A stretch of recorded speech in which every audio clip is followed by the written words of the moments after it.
In Level 3, we will be learning about a concept that is called the intermediate value theorem. And if we read the formal definition, it sounds a little confusing, so I'm going to talk about this in terms of some real numbers. Looking at this graph right here, I'm going to put some actual real numbers at these points. This is we'll call this point 2, 5, and we'll call this point up here 8, 9. Okay, now a couple terms we need to sort of define. A continuous function is a function that does not have any holes in it, it never breaks apart and then starts again.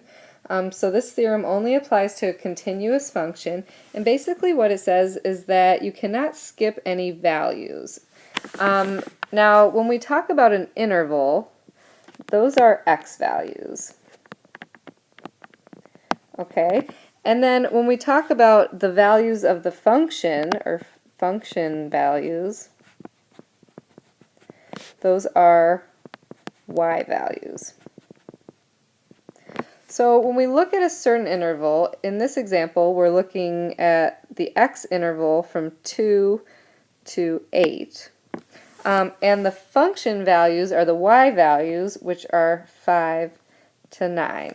So if we are told that we have a continuous function over the interval 2 to 8, and we know our endpoints have the values 5 and 9, what the intermediate value theorem says is that you can't skip any values from 5 to 9. So if it starts at 5 and ends at 9, it has to pass through 6, it has to pass through 7, it has to pass through 8 to get to 9. And it has to pass through 5.5, it has to pass through every single number between 5 and 9. It would never skip any values. So that's what the intermediate value theorem says. Now we can apply this to situations where we're looking to see what the behavior of a function is when we're given not much information about it. So in this example, we are told we have a continuous function, f of x, but we only know a few points in this function. We know -3, -42 is a point, -116, 1,3, and 5, -70. We know it's continuous, so it doesn't ever break apart. And we're trying to figure out how many roots or zeros or solutions this function has. A zero, a root, or a solution, these are all different terms for x-intercept. And remember, an x-intercept is when y equals 0, or the value of the function is 0.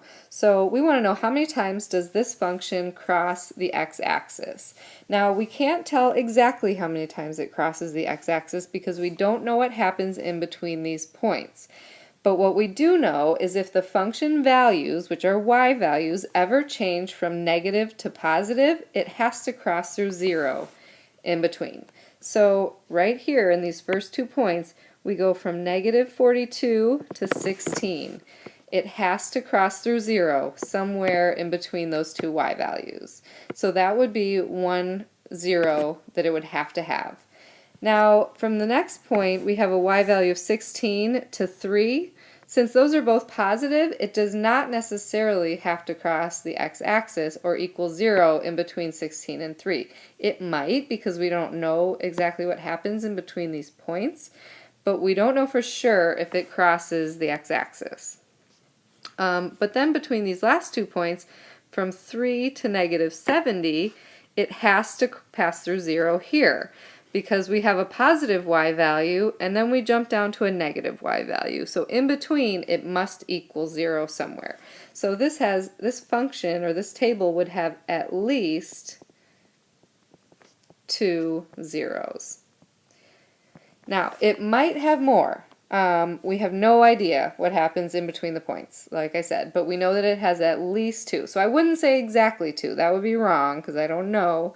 And if we look at this, what this might look like on a graph, let's say I kind of roughly plot these points. -3, -42 maybe is down here somewhere, and -1, 16 is maybe up here, and positive 1, 3 is still up above, and 5, negative 70 is way down below. So I have these 4 points. To get from the first point to the second point, the graph has to pass through the x-axis. It has to equal 0 at least once. Now, it might have squiggled in between and crossed more than once, we don't know. But it has at least 1 0 there. Now, between the next 2 points, it doesn't have to cross the x-axis. It might look like this, but we don't know, so we can't assume that it does. So from here to here, it might just not pass through the axis and go back to that point. And then between the last 2 points, it has to cross at least once again. It might be more, but at least once to get from up here where we have a positive y value to down here where we have a negative y value. It has to pass the x-axis at least once. So this function has to equal 0 at least 2 times. And again, that's found in a table when your y values change sign from negative to positive or positive to negative. This is another example of an application of the intermediate value theorem.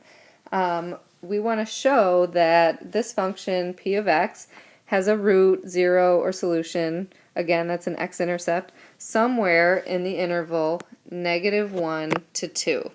Now remember, intervals are 2 x values, so these are x values. It's from one x value to another.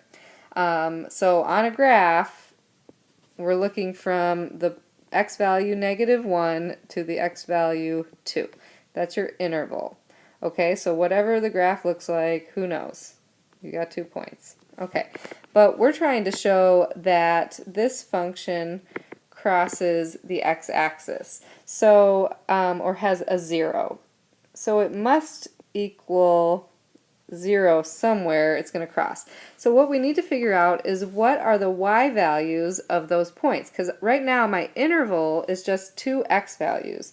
So what I'm going to do is plug those x values into this function and find the actual points. So I'm going to first find p of -1, which is 2 times -1 to the third minus 5 times -1 squared minus 10 times -1 plus 5, which equals 8. And then I'm also going to find the y value at +2. So I find p of 2, which is 2 times 2 to the third minus 5 times 2 squared minus 10 times 2 plus 5, which equals -19. So we have the first point was -1, 8, and the second point is +2, -19. And to show that it has a root, a 0 solution, again we're looking at the y values, and over the interval -1 to 2 we go from a positive y value to a negative y value. So by the intermediate value theorem it has to equal 0 somewhere in the middle. And if we thought about what that looked like on the graph, say you had the point -1, 8 way up here, and +2, -19 way down here, the graph would have to cross the x-axis or equal 0 at least once in between there. So if you were to explain this in writing, I might say p of -1 is greater than 0, and p of 2 is less than 0. So by the intermediate value theorem, which we can abbreviate, p of x must equal 0 in the interval from -1 to 2.